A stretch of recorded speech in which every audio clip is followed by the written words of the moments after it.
What's up, everybody, and welcome back to the Outfielder Podcast, episode 84, brought to you by Sensibly Loud Media. I am your host, J-Mac, a.k.a. Founder Numero Uno, and I'm joined by my co-host, Mr. Popfly himself, Founder Numero Dos, Ben.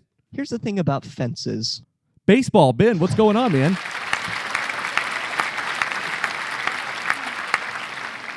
That's good. You know what you call it whenever you get done with a good fence video? What's that? The post game.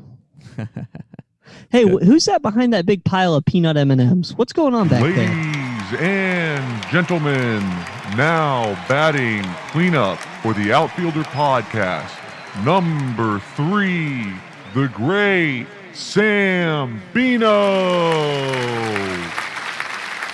Good evening, and welcome back, Sam. Hello, gentlefolk. Good to see you, man. Good to see you all. I do have a bunch of peanut M&Ms here. Yeah, I love the tie-in, Ben. That's great. That's why I said it, man. And in fact, I was going to go get a huge old box of Mike and Ike's, but I didn't think it'd be very professional of me.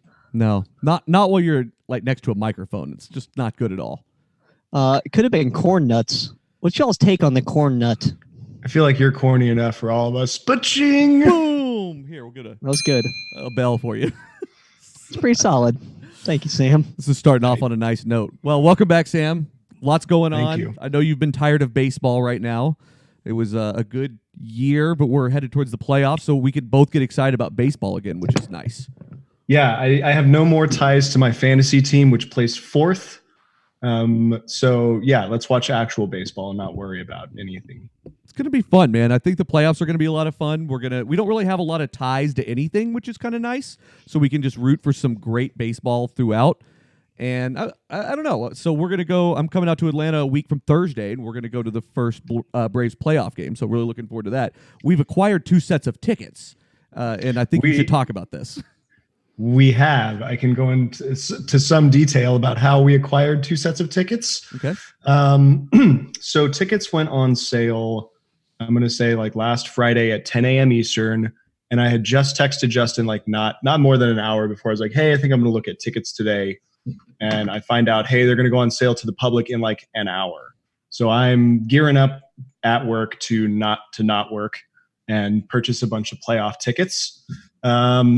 So I'm in line for the portal to open for tickets to be purchased. And it says there's like 2,000 people in front of me. I'm like, all right, well, I hopped on right away. I can't possibly have done any better. Yeah.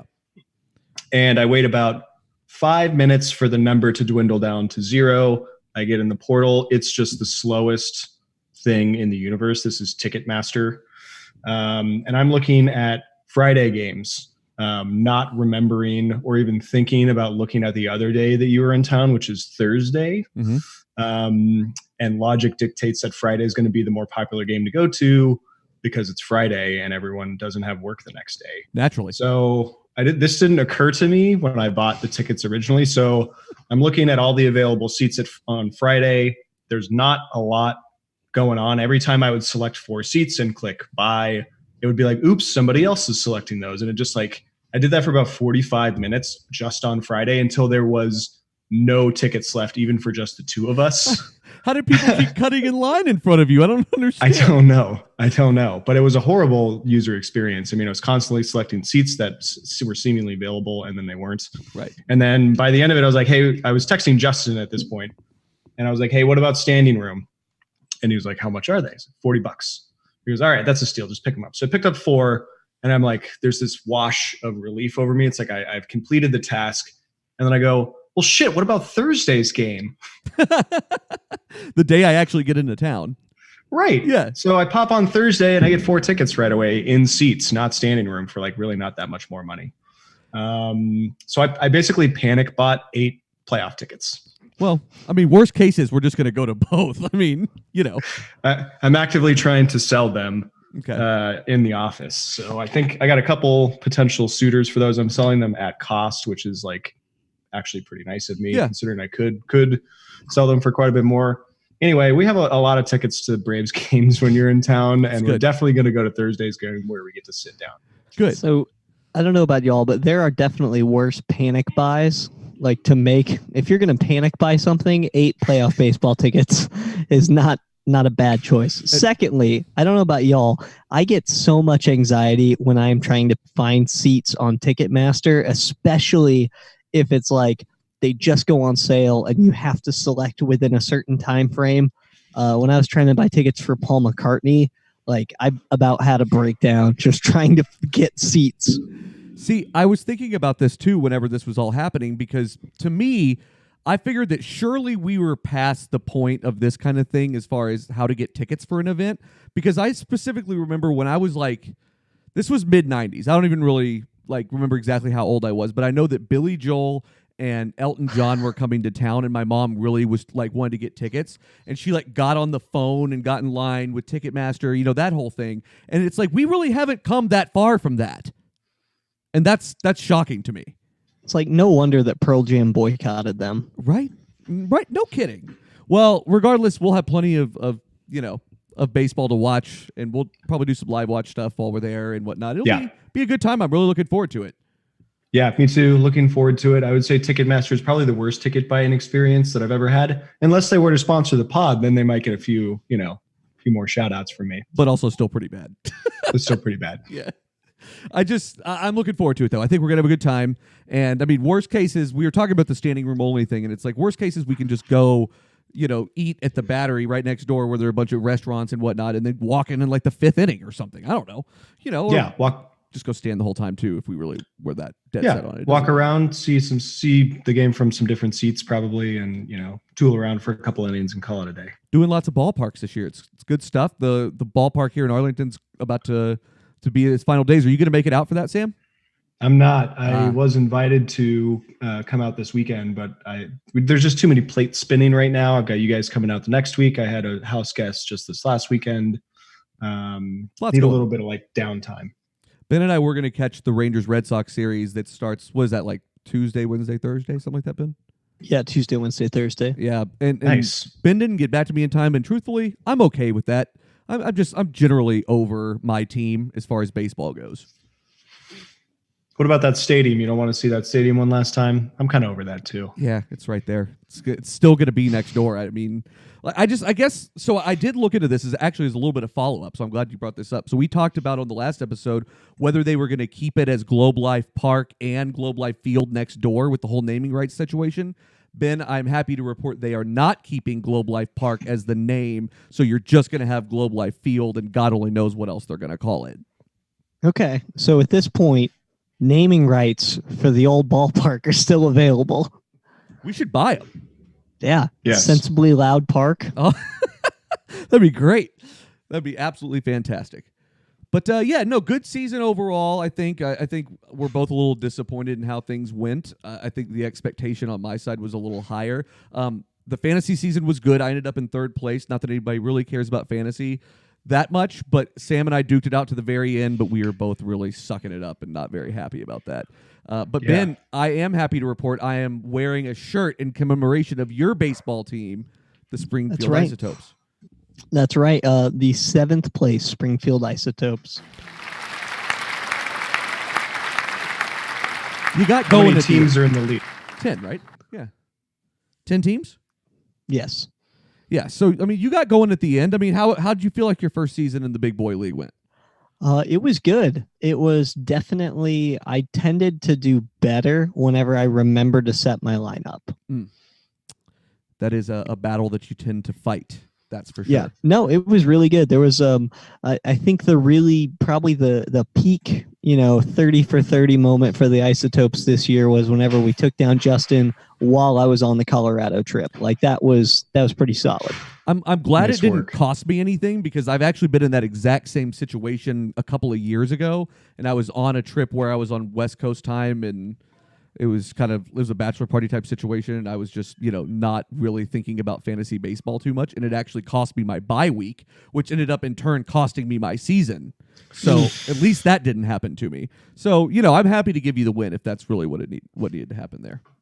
Oh, that's so generous of you, our benevolent founder. I know, right? I'm happy to give you the win. I'm giving it to, you can have it. Yeah, so we're going to talk about two main things today. This is my favorite time of the year for two reasons. Playoffs are starting and managers are getting fired. And so we're going to talk about both those things today. I love a good manager firing for gross incompetence. And we're going to break down not only the people that have either been fired, retired, but also the people that deserve to be either fired or retire. So we're going to talk about all four of those things. I can't wait. What about non-managers like GMs? I mean, if there were more Dave Dombrowski's, would we be including those in these conversations? Because talk about a guy that deserved to get fired. Absolutely. We're going there too. So lots of good stuff there. Ben, let's run through the playoff picture real quick and talk about what's going on there. Absolutely. So right now, the AL is pretty close to locked up. In the East, we have the Yankees. They've definitely clinched. In the West, the Astros clinched over the weekend, so power to them. The Central is still a little up in the air. The Twins have a 4-game lead right now, so they're likely going to win. Cleveland's 4 games back. The wild card right now, Oakland has the first wild card spot, and then Cleveland and Tampa are tied for the second spot. So it may get a play-in game, but right now it's definitely looking like Cleveland could be the odd man out. So it'll either be Cle or Tampa, most likely not making it. Sam, do either of those, what about that surprises you the most, would you say? Outside of the fact that Boston's been eliminated? Yeah, we'll leave that alone. I would say that the A's are occupying the first wild card spot.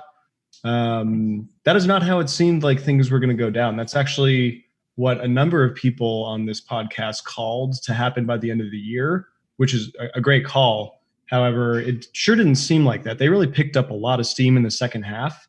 And, I love a good Oakland team in the playoffs. You can't really ever count them out. You really can't. But I don't know. Like, they always put a bunch of stuff together, but it's never enough for those 7-game sets. It really never seems that way. Yeah, it's true. I mean, if they were to be playing in Minnesota, that would be anybody's series. That's true. And only because Minnesota's still probably a year away. But I don't know. I'm excited to think about what Houston's look like overall. Like, adding that pitching staff is absolutely dominant. And I didn't even think about this until I saw a video on Twitter yesterday of AJ Hinch basically giving a locker room speech before they shot off champagne and everything to celebrate clinching. And the two people that are most likely to win the Cy Young on the AL side are on this team. It's Garrett Cole and Justin Verlander's to lose. It really is. And that's crazy to me. I don't remember the last time that happened. I can't think of one in recent memory. Would it have been maybe on the AL or the NL side? It would have been like Kershaw and Greinke back then.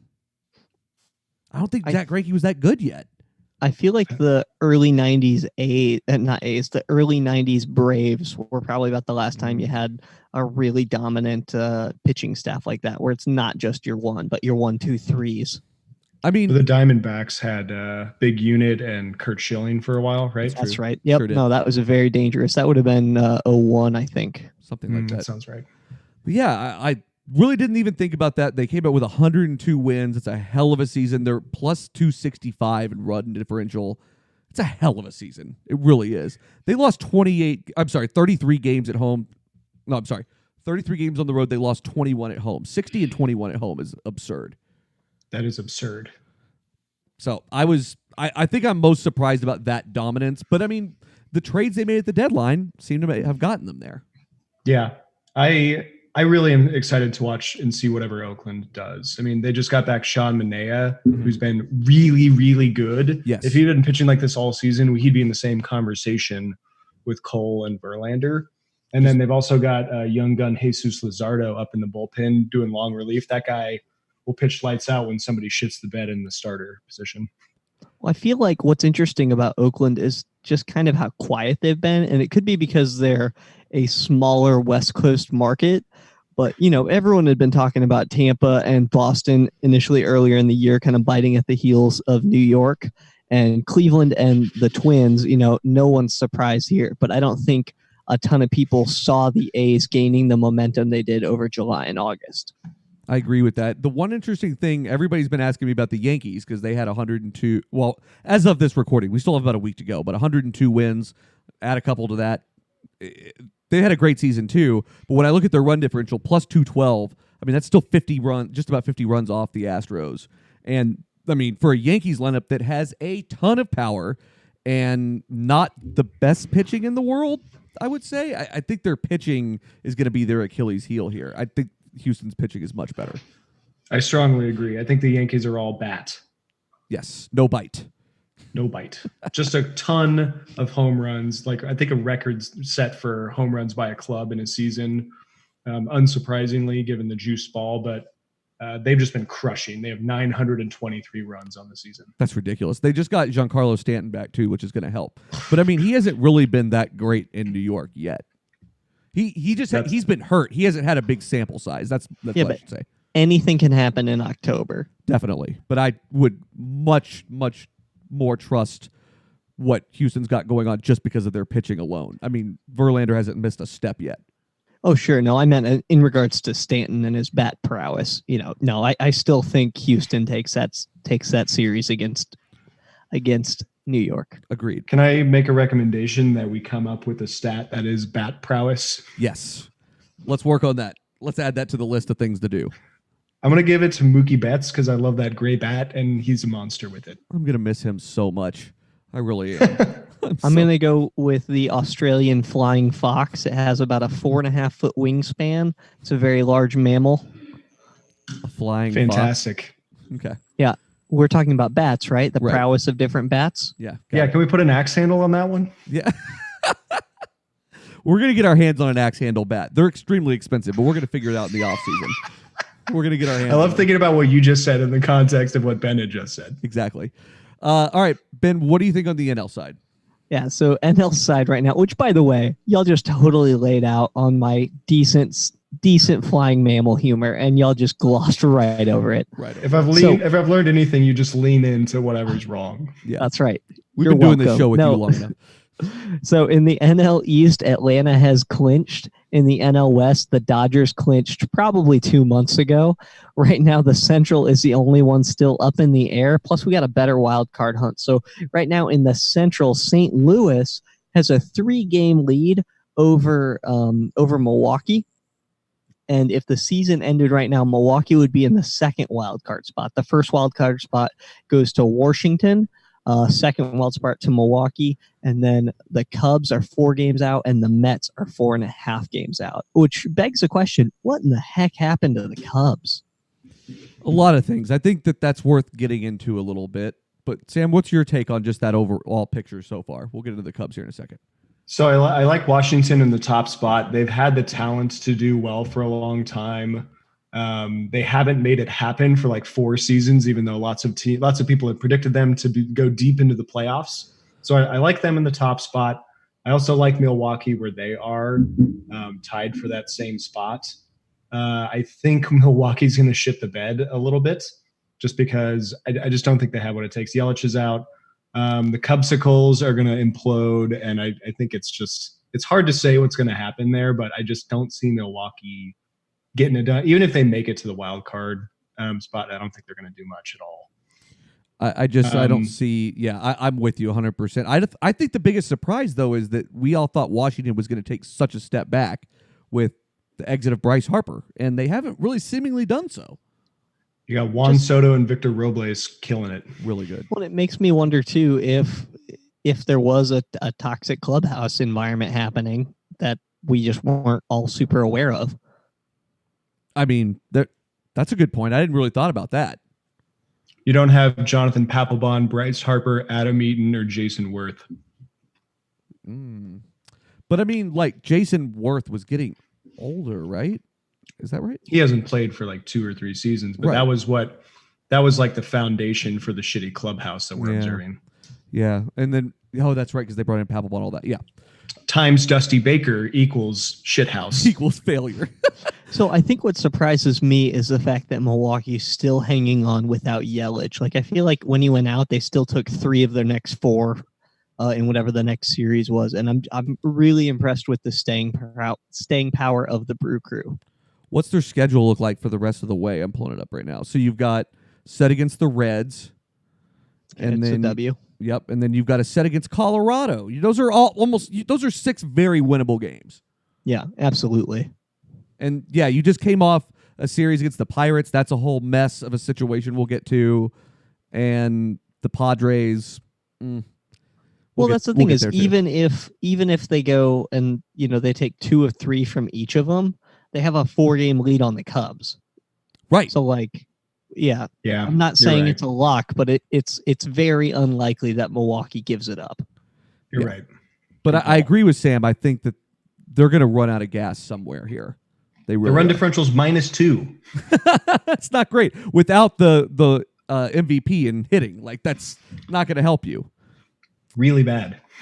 I mean, I just trying to think. I think the other surprise to me when I look at just the standings and where we're at is sheer the fact that the Phillies have been so bad. I mean, they're basically a 500 team with Bryce Harper. That's crazy to me. It's a lot of money for a 500 team. It sure is, and I would be pissed off if I had spent it too. Maybe this will be part of our manager talk, but it will. How much of this has to do with the shitheel at the manager level? It'll be there. So do you guys? I mean, I think the Dodgers are probably the overwhelming favorite to come out of this. Is there any chance that they're stopped? I mean, like Ben said earlier, anything could happen in the playoffs, but is there a chance they're stopped in any way? Atlanta has proven that they can be stopped. They won a series with them late in the season. So yeah, I mean that's if anyone's going to do it, it's Atlanta, and there's enough youngness on that team to capture lightning in a bottle, but there's also enough youth to implode in a playoff situation. So that would be my anyone's biggest ball concern. game. Yeah, I mean Dallas Keuchel's kind of one of your veteran leaders on the team at this point, and that could be a bit concerning. But I think the same logic, though, goes for the Dodgers, and they poop every single time they're in this spot.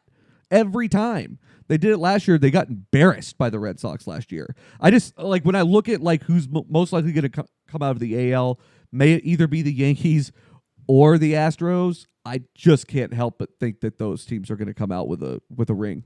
It just doesn't even really feel close to me. It's probably going to be closer than I realize, but it doesn't feel that way. I'm on board with that take. Yeah, no, that's 100% where I'm at. I'm feeling pretty good about my beginning of the season prediction. We'll revisit them as we get closer to the end of the season, but there's a bit of confidence here. For someone who came in 7th place in fantasy, you got a lot of confidence coming from this side of the broadcast. It's totally fair. NL sucks. AL's better. But yet we chose to go to NL games instead. I'm excited, though. I think that's going to be an electric series, whatever that comes out to be. You're like, AL comes first alphabetically. Boom.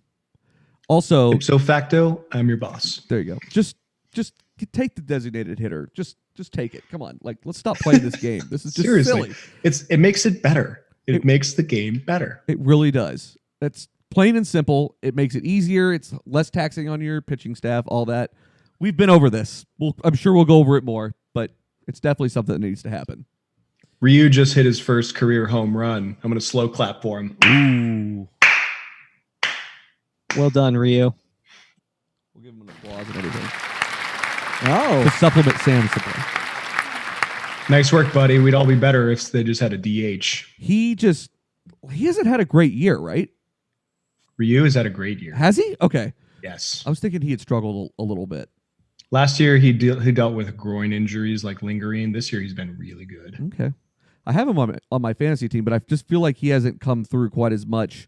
So, last year he had, I'm looking at the stats right now, 197. He's up a little bit to 241. So I guess I just feel that a little bit more in my day-to-day fantasy stuff. He also only pitched 82 innings last year and 175 this year. So there's probably a little bit of just tiredness going on, is my guess. For sure. And I don't think he's struck out nearly as many players or batters as he's accustomed to per inning, but he lasted a long time, almost 200 innings. That's great. Yeah, not bad at all. Awesome production. Not bad at all. All right, well, let's do the POS corner. This is Paul Ramham from WBAT in Cincinnati. We interrupt this regular scheduled programming to bring you this breaking news bulletin. It appears that people have been called pieces of shit from around the globe. Baseball players in particular seem to be the main target. However, no person, concept, or universe is exempt from this cruel but very usual punishment. The perpetrator has been identified as the Great Zambino. Police have confirmed that he is still at large and about to take his piece of shit corner. Ding, ding, ding. Huge piece of shit. Hello, America. Let's talk pieces of shit. The piece of shit that I have today is an extension of the Cubs organization. His name is Craig Kimbrell. He has the beard of a 13-year-old, and he has a WAR this season of 0.5 in the negative.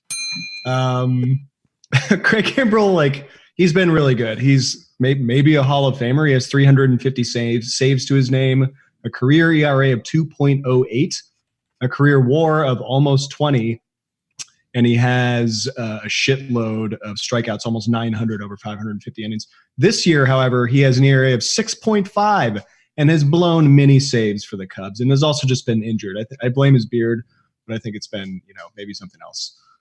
He is a big part of why the Cubs just can't get it together. And I think he's a little he's a microcosm of what's wrong with the Cubs. None of their big name players are doing anything. They got Javi Baez out with the thumb thing. I don't know what Chris Bryant is doing. He might be serving peanuts on the side or something. Anthony Rizzo just came back. He's whatever. Joe Madden. Some people think he's at risk of losing his job. I'm not so sure, but Craig Kimbrell's a big part of it. The Cubs collapse. So I agree with this, and I'm really so a couple of things on this note. I'm glad you brought this up because I think the biggest differentiator here is the fact that they signed him 3/4 of the way through the season. So you're talking about a guy who's been pitching at high schools for the last 3 months of the season instead of actually playing against major league hitters. And That's for a a guy problem. that was starting to tail off at the end of last year, I mean, let's keep in mind, they brought Chris Sale out to pitch the last part of the World Series last year and not their closer. I think they saw something that looks like he's starting to tail off. And whenever you just stop, I'm not saying he stopped that work entirely, but I mean, when you don't face big league hitters, this is what happens. Yeah, it's showing that he's only pitched 20 innings or something. And I forgot just how late in the season that signing was. Even today, there are headlines stating that Red Sox dodge a bullet by letting him walk in free agency. And I mean, it's just, for as much crap as we've talked on Dombrowski this season, deservedly so, decently smart move and a fair amount of foresight. I mean, this guy wanted 6 years, $100 million. No way in hell were they going to pay that. And this is exactly why, because it's just that kind of value is not sustainable over that period of time. They gave him 3 years, $50 million. I don't think that's sustainable over 3 years, $50 million. I really don't. I mean, look at his numbers. They say so. It's possible. I mean, he's only pitched 20 innings this year. It's hard to say what he would have done if he got all of spring training in and regular reps during the regular season. It's easy to look back and say good call, but who's to say that would have been the case if he had gotten a normal contract and played a normal amount of baseball? Well, it's hard, it's impossible to say. The results are what they are. Right. But I can't say that him not getting signed is the biggest problem here.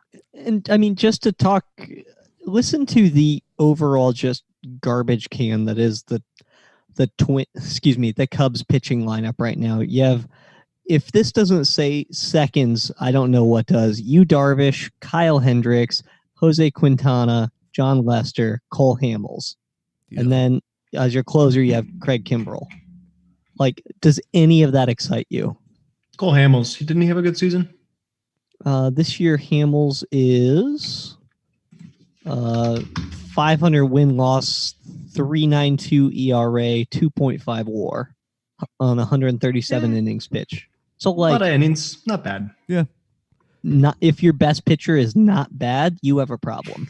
True. Yeah. But I think the bigger picture, though, for the Cubs specifically here, and we'll get into more of the Cubs stats here in a few minutes because I made some notes here, but I think what their fault is waiting this long to sign a guy when they know that they need that help. And I can relate to how that feels because my team did that all year. The difference is they didn't do anything about it, which is a whole nother thing. But they waited too long to try to fill too big of a hole, and it just wasn't. It just didn't happen, especially for a bullpen that's as bad as theirs. But we'll get into that in a little bit. But I I agree with this wholeheartedly. I'm glad that the Red Sox decide, regardless of how this year ended up, I'm glad they decided not to give him that kind of money because never made sense. It never made sense at all, regardless of the value you get from that. It just doesn't make sense to pay a closer that much money. It doesn't. Hot take. He and Keuchel both didn't get signed because of their poor beard game. Wow. Yeah. Heard it here first. I like that take. I like that take a lot. Yeah, it's Ugly really beards. growing on me. All right, Ben, who's your POS of the week? A little bit of a stretch Okay. because it's not baseball related, but it is sporting event related, kind of. And I'm calling out you, people who enter non-dachshund or dachshund hybrids in a dachshund racing contest. Okay. I love this. This is a real ESPN the Ocho kind of content. Yesterday, I was at Oktoberfest, which, by the way, it's September. I'm aware. Okay. I did a little bit of research. Do y'all know why Oktoberfest is in September?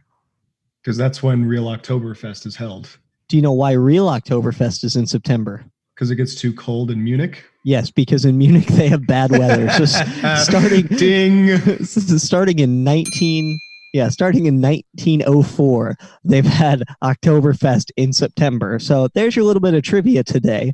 But anyway, I'm at this Oktoberfest yesterday, and it is not too cold. It's a good 96 degrees here in North Texas, and I'm so jazzed up about the dachshund racing.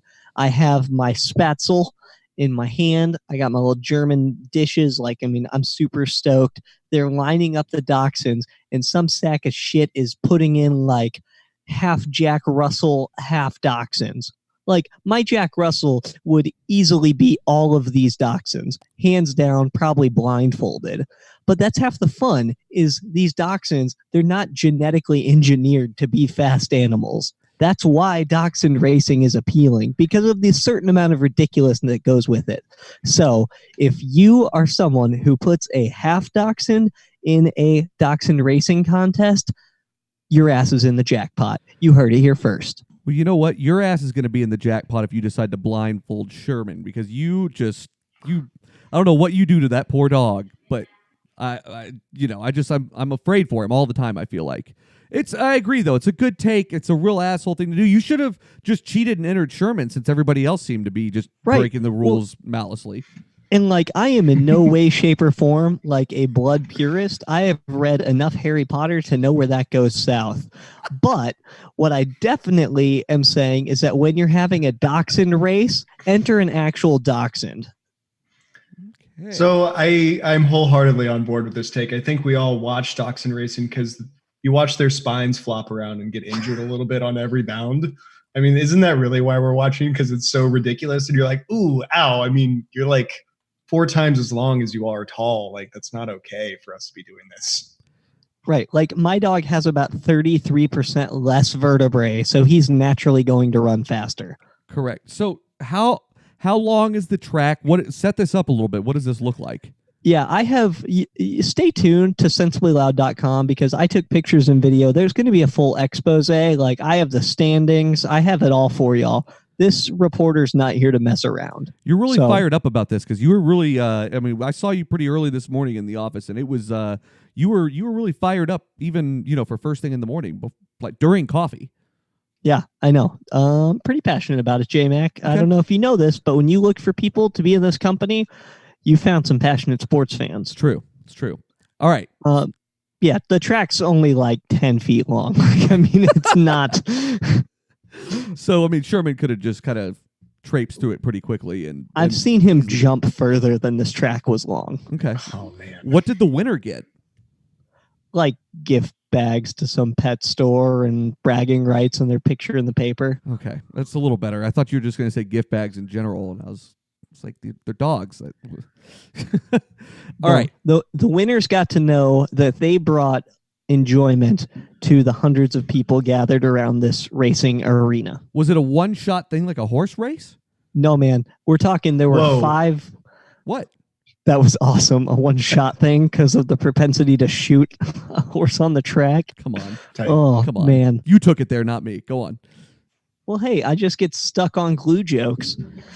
So basically, Basically, what happened is they had 5 heats, and then the winner of each heat competed in the finals. Who won? Now you'll have to read the blog. All right, we'll do that. We'll come back and talk about it next time. I'm glad we got into this. Okay, so my POS corner person this week, I'm going to do something a little bit out of the ordinary. I'm putting myself in there. And specifically, I put myself in the POS corner because Sam was trying his damnedest to buy us playoff tickets and was trying to get me to respond, and I just was not in a spot where I could respond right that second. And I really do think that part of those missed seats came at due to me. So I'm putting myself in the POS corner. It's short and simple. It's easy. But, I feel like I could have played a better part in it when you told me that, hey, I'm lining up to buy tickets here in a few minutes. Like, hey, you should maybe be on standby. That should have been a social cue for me. I mean, it's in the middle of the workday. Like, I can't really hold you to that. I should have planned a little better. No, and it's funny because I actually asked you, or I was planning on asking you if I should look into tickets. I kind of just figured we'd get them on StubHub or something. I had a feeling they were already out. I didn't really think about the fact that whenever you text me, they were going on sale. So it's like, okay, great. And so I wasn't as responsive enough. So I'll take that on, and we'll call it a group effort to get us 8 tickets. We could do it that way. Yeah, cool. Yeah, I mean, 2 people, 8 tickets, good to go. That's right. I appreciate that. Can we do a slight pivot and say that J-Mac, you are not in the POS corner for not being there when Sam was texting you about tickets, but you are in the POS corner for picking the Red Sox to win the World Series? No, absolutely not. Because that was not I think a bad that was pick. a solid. Yeah, that was not a bad pick when I made it. Now, if you would have picked the Rangers to win the World Series, that's a different story. I know better than that. You went there, not me. Can I just say that when I was selecting my POS, it was a 3-way tie between Craig Kimbrell, myself, and Joe West. Oh, boy. Yeah, Joe West got into a bunch of bullshit again, didn't he? God, it's always Joe West. What an old bag of farts. I mean, he's not nearly as bad as Angel Hernandez. We've established that many times over. But even so, man, I just feel like he always launches himself quite poorly, I might add, into the middle of all these controversies. And I don't really understand how. We should have war numbers for the umpires, like for how good they are against the other umpires. That's also something. Yeah, we need to get our general hands on those umpire stats. We've talked about that before on the show. We've got to get our hands on it. Once we do the first round of it, and then the year after, come to sensiblyloud.com so you can play fantasy baseball umpire edition, where you get to select your umpires. And week over week, you see who makes the best calls. Oh my God! If that was possible, we need to do that. Let's do a draft in the offseason where we draft umpires for our crews. I kid you not. Like freshman year of college, I played Fantasy Congress, where you would select congressmen and women, and then they would they would float through pieces of legislation, and you got points for if they would all pass. And so you would have to try to find some center people, but then if the issues were too extreme, it was like a whole thing. All right. Did you know? Go I have to take it a step further. Did you know that there's fantasy bird watching? What? Tell us fantasy more. bird watching. You select the breeds that you want, and then on the American Birding Association website, you can log when you've seen a bird, and then the owner of that breed gets a certain amount of points for sightings of that bird. So you take 6 months out of the year, you pick your breeds, and then you get points based on the viewership or seeing those birds in the wild. Feels like cheating could be rampant. For what it's worth, what do you think there's more of right now? People playing fantasy bird watching or people playing fantasy Congress? Which of these do you think is a bigger market? I'm going to go with fantasy bird watching. Yeah, I think so too. But just type in fantasy bird watching in Google. You'll be oddly surprised by the results. Yeah, I think you were going to say pleasantly, and I don't know if that's the right word. Yeah, I think that might pull up some different websites, Sam. I also love the term birding. I think that's a great way to describe it, too. Yeah. I'm in. All right. Well, good POS corner, guys.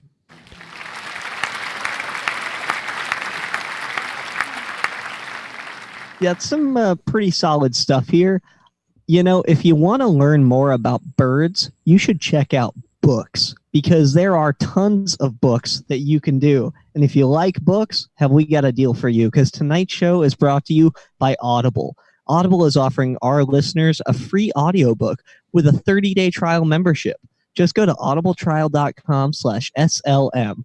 There, you can browse the unmatched selection of audio programs, download a title for free, and start listening. It's that easy. Go to audibletrial.com/SLM and get started now. What I can't tell you is if those bird books will have audio of their bird calls. They might not. If you want that, let Audible know. Good call. Good call. All right. So what we're going to do now, we're going to get into manager firings. And I think that so I guess we should probably start off with what's already been done. Is that probably a good way to do that? I think I should check my fantasy manager roster first. Yes, because we're booting some people out of the goddamn league this year. That is for sure. They had that coming, and they know who they are. We have made it very obvious on this show.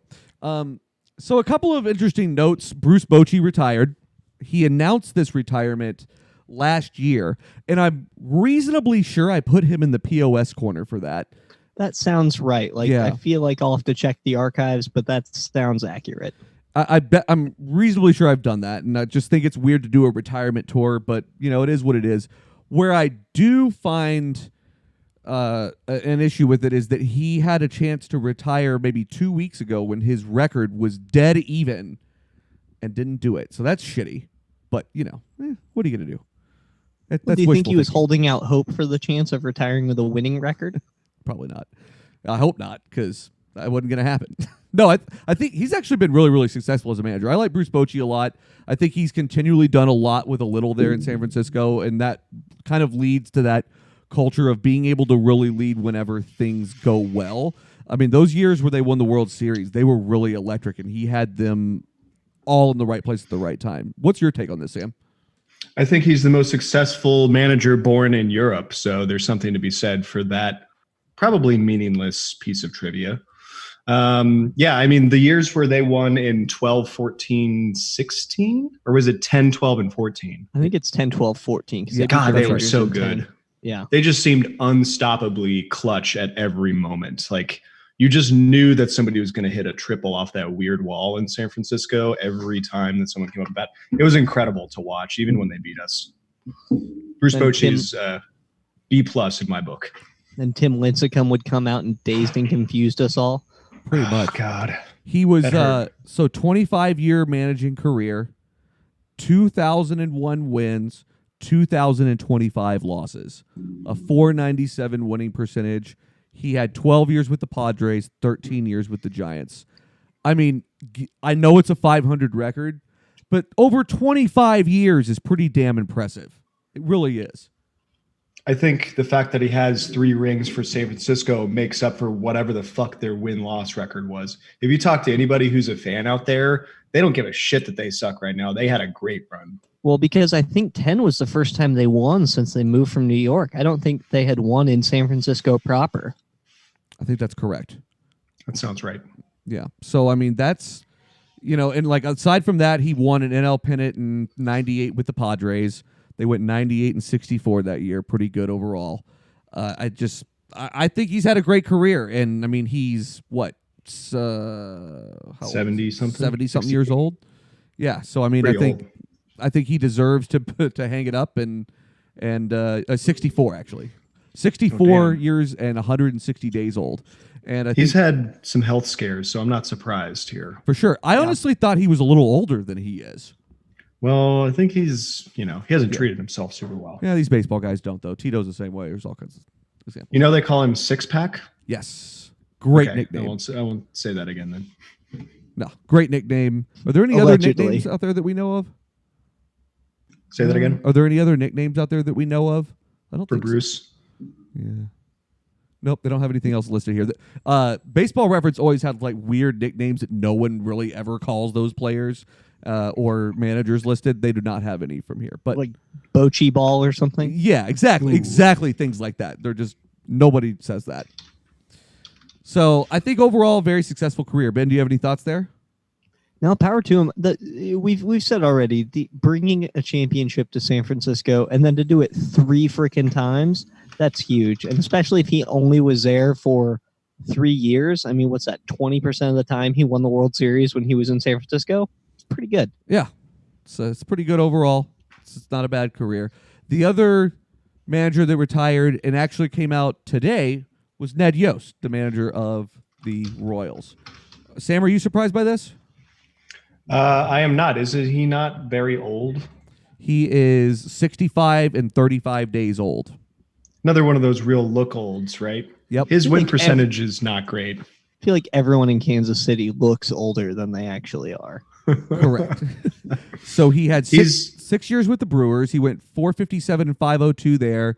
10 years with the Royals, 744 and 836 there. So it's a total of 16 years, 1,201 wins, 1,338 losses, a 473 winning percentage.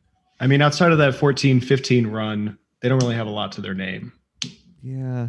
Yeah, the Royals just won once, though, right? Weren't they beat the other year by the Giants? Yeah, they lost in 14. They took the World Series in 2015. Yeah. Got it.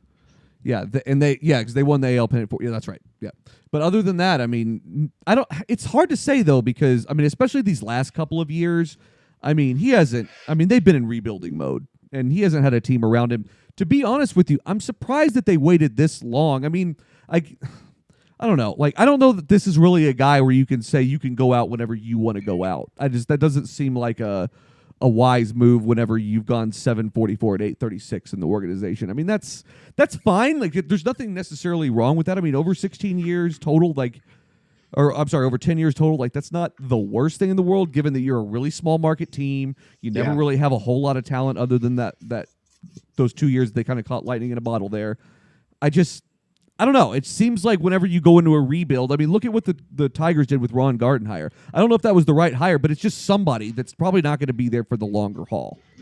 Somebody's got to maintain leadership, right? And, maybe that's what the front office was looking for from this guy. It's kind of hard to say. We don't know that much about what's going on there in Kansas City, but I mean, that could be job done for him. True. Very true. And I mean, you got George Brett in the front office, so, we talk about him quite often on this show. And that's where my main question comes down to. Any of these guys that are retiring in their mid-60s, are they going to sit out for 2 or 3 years, miss it, and then come back in some capacity? Yeah. And I don't necessarily know with either of these two guys, but that's kind of the question. It does feel like with the way that we're going, that's probably not going to be an option going forward much longer because of the whole youth movement and just moving towards younger managers like AJ Hinch, Alex Cora. I always forget the Rangers manager's name, but as soon as I hear it, I know exactly what it is. The guy from the Dodgers, Chris Woodward. Like those are good hires, young guys trying to maybe add some different angles into this. You got to wonder about kind of the older school thing, and like these things are always cyclical, I know, but you got to wonder if that's ever going to come back around or what that's going to look like. All right, so I guess the other one that has already happened, but this was involuntary. Andy Green of the Padres fired pretty abruptly. I don't think a lot of people thought he was going to come back. I think that with the kind of money they just spent on, bringing in Machado, you got Eric Hosmer, you spent a bunch of money on.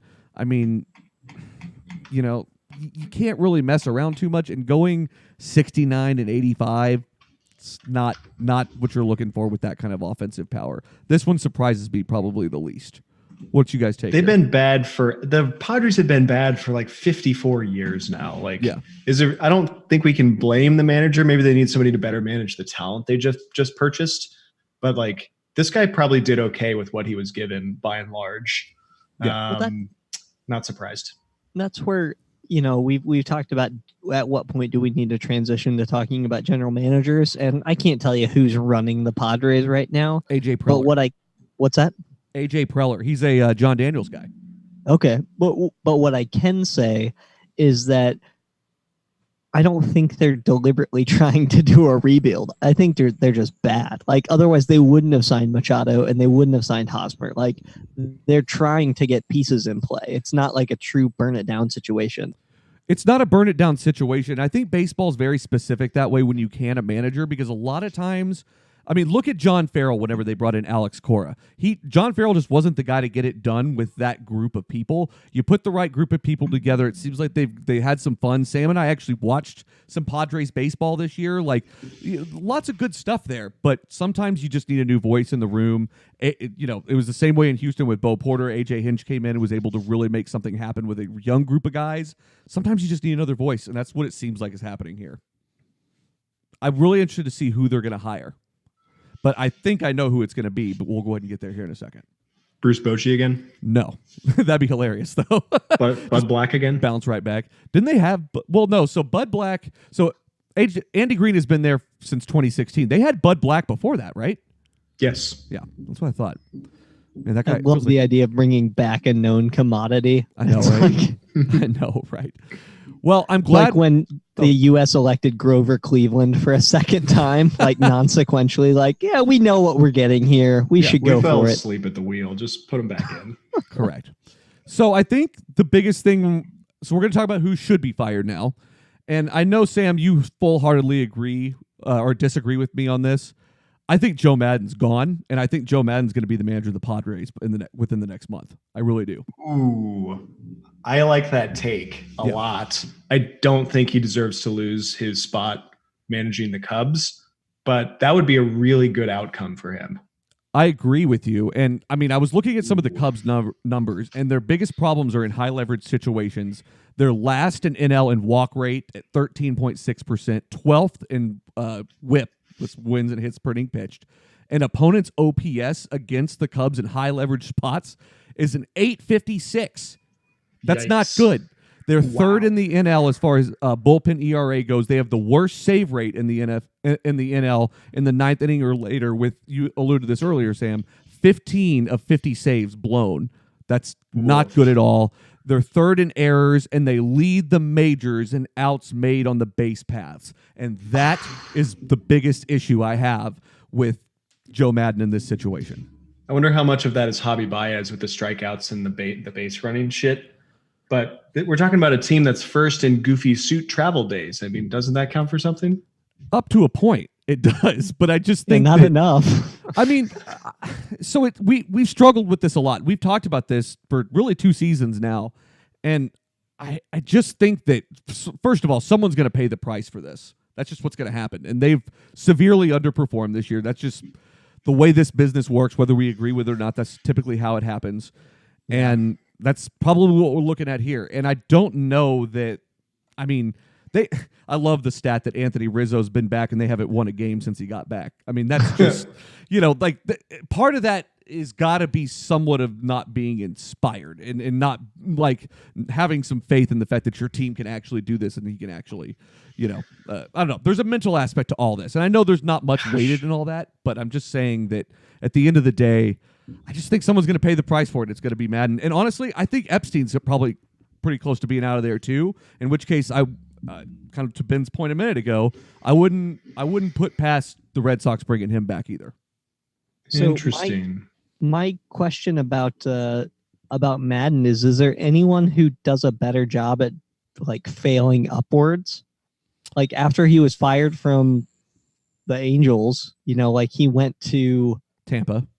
Right, and they won the pennant there. Mm-hmm. And then he was fired from Tampa and he goes to Chicago and they win the darn World Series for the first time in ever, or in like 100 years. He kind of forced his way out of Tampa. He had an opt-out in his contract, and whenever the Cubs job came available, he realized, hey, this is a much better situation. So it's almost like what Sam and I talked about with the Dombrowski thing the other day, where he came in and did what they hired him to do. And it hasn't really gone that well since they won, though. And it really seems like it continues to be the same problems, and this is just bubbling over. So I'm not saying I necessarily agree, but I think that's where they're headed.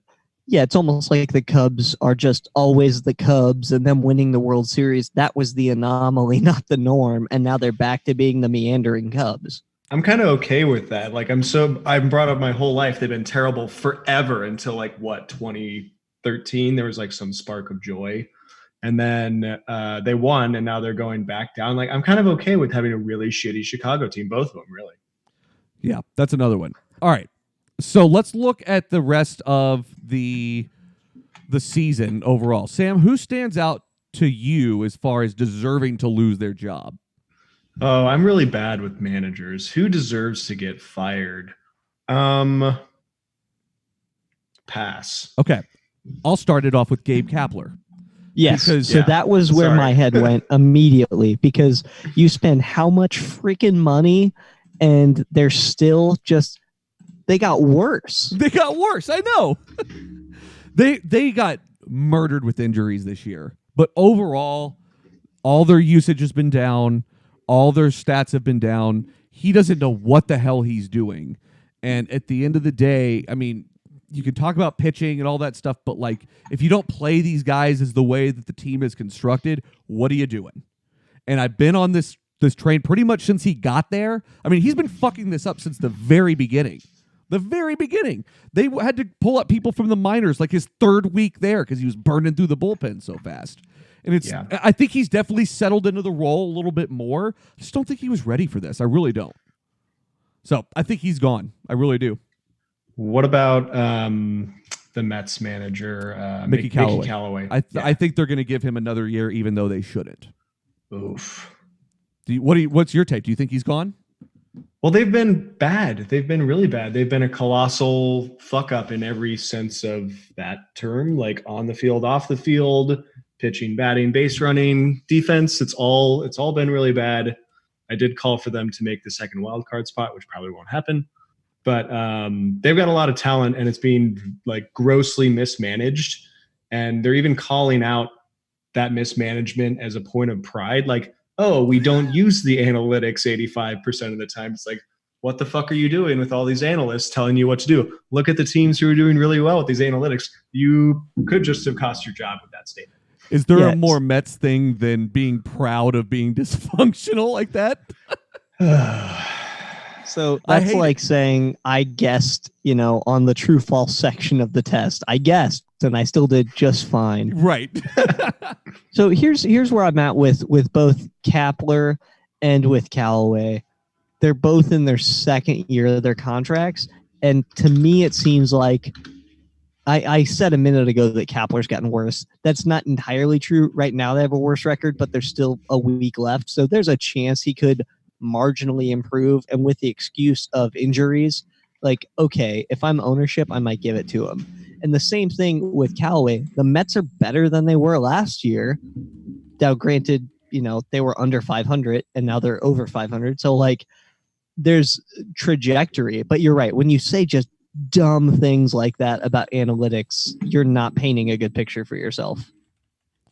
Yeah, I think that's really what it comes down to. And we just haven't really seen any kind of consistency out of that team. And it's astounding. And like I said, a lot of it's injury, but I think a lot of it too is just kind of gross mismanagement. And injury that brings a lot of injury too. That doesn't help anything. So I definitely look for them to make a change. They didn't spend $400 million on Bryce Harper to waste it.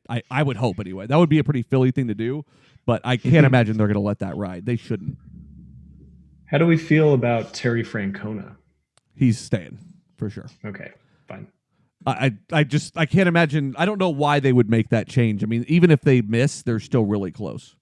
Well, He's I a guess, good manager. let's make a case. I mean, the pros and cons with Francona, they're not getting worse, right? Nope. They're definitely not getting Yeah. worse. They're staying the same. They just can't seem to get over that hump. Yeah, they went 91-71 last year. They're 92-64 this year. Yep, exactly the same then. Yeah, A good call. spot to Okay. be in. Yeah. The other one that I think is the other team that's definitely going to make a change is the Pirates. I mean, they've got their own players fighting each other, for God's sakes. They're that manager, they've lost the clubhouse. Clint Hurdle, something like that. Clint Hurdle, yeah. I think they've lost that clubhouse entirely. So I think you're going to see a change there. They're going to make agree with Clint that. Hurdle walk the plank. Definitely. That's so good. Oh my So God. good. I'm All really happy with that one. Nice work, Ben. Thank you. The only other one that I could see is probably Seattle, just because they underperformed so much, and they just extended their manager not long ago.